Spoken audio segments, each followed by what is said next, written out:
What if I told you that the average attention span is now less than that of a goldfish? The average attention span in current day is around 8 seconds. This is a decrease from the previous 12 seconds in the year 2000. My fact proposition for this debate is young individuals are becoming overexposed to social media, resulting in lower attention spans, causing both mental health and information presentation issues. In this speech, I will define the terms of my proposition for clarification, set the limits in my debate, and prove my case in the application. Now that I've introduced you to the topic of discussion, I will now define the terms of my proposition. The following terms are important to understand for this discussion. The meaning of overexposure is defined as the excessive amount of interaction. The next term, attention spans, is defined as the length of time someone can concentrate on an activity.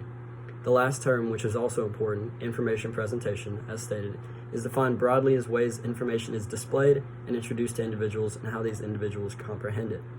Now that the terms of the debate are defined, I will now move on to the topics that will and will not be discussed. Setting the limits of my debate allow for a clear view on what and will not be discussed to clarify the range. New forms of social media focused on mere seconds of interaction with each post causes a new threat to the already shrinking attention spans of teenagers. This brings into question the impact teenagers and children as they continue in this direction with little alternative in technology and forms of online connection. People are becoming increasingly numb to news and events by using this new short-focused information tactics that before these people would feel the impact and weight of such events much more strongly. In an article labeled "Is Social Media Destroying Our Attention Spans?" written by Jean Kim, she states, desensitization and rapid attention shifts can result leading to outrage, fatigue, or distraction when the need for action and concern are still warranted with serious issues like mass shootings, wars, and human rights violations, written in December 14th of 2018. What will not be talked about in this debate is the long-term effects of this new format on older generations due to the lack of interaction with this content. Now that the limits have been defined for the debate, I will now proceed to how the information applies to my debate. The capitalization of lowering attention spans by major social media outlets is leading to potential long-term negative mental health effects for many individuals in the future. Along with these mental health issues is how these social media platforms and news outlets are influencing young individuals, causing calculated reactions through these emerging platforms. Through the development of new platforms designed around multi-second interactions, teens and children are developing attention deficit problems. These current problems will only continue to grow over time.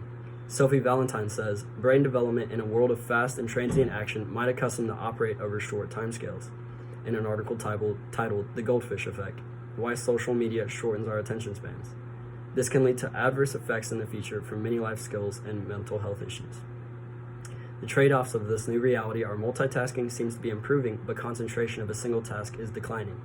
Children and teens seem to be improving in cognitive abilities with technology, but declining in reading and writing skills. Although the upside is multitasking, the overload of information onto young individuals seem to be driving this large wave of desensitization among them as well.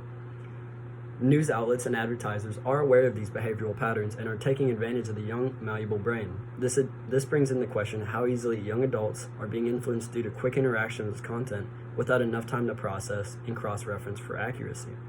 Carol Affleck says it best, "Change is the constant, and they embrace it and run with it, ever on the search for the next piece of digital news or technology that keeps them in the loop and in the peer-based power seat," in an article labeled "The Rewired Generation Stepping to the Gap That Is the Digital Divide" in 2013.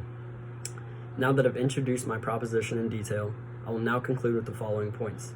Young individuals are becoming overexposed to social media, resulting in lower attention spans, causing both the mental health and information presentation issues for the future.